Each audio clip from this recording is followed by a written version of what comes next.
on in post-match with Coach Max Bailey. Max, really hard game today, but not the result we're after, going down by 10 points to Essendon. How are the boys feeling post-match?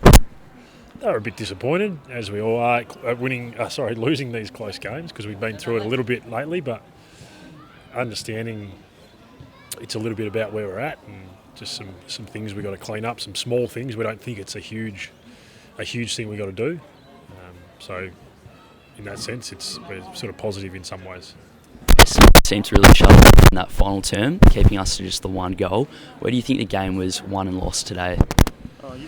Their ability to keep the ball off us, probably after quarter time, they maintained possession. They won the uncontested mark battle, so that hurt us. Like we need to have the ball, obviously, to try and score. So they did that well, and then some stoppage goals, and some little things in the stoppages we need to clean up too.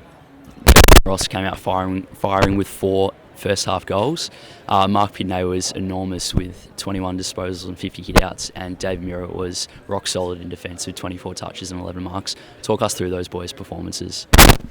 Well, I think with Mark and David, they're guys who've been around our system and now the Hawthorn system for a while. So not that we expect that from them every week, but we know they're well and truly capable of that, and hopefully bringing it more often than not. So pleased for Mark to come back from the AFL side with his experience and put that effort together.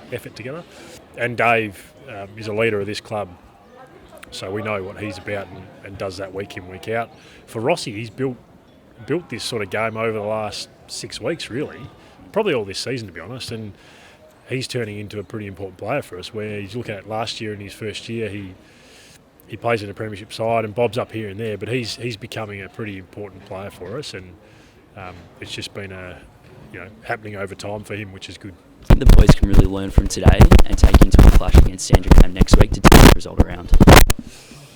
It's, as I said before, it's only these small margin of things that we need to clean up. So I think if you'd asked us 5 weeks ago, particularly after the draw with Footscray and the losses to Richmond and Collingwood, there were some big learnings for us, and it was taking a lot of work to change that around. I think we've done that. Now it's some small little things like execution of skills, decision-making, missed tackles, cough-ups, those little things we can clean up. Because it's a really even competition, and if you're off just by a little bit, that's all sides need, and particularly sides who are as good as Essendon.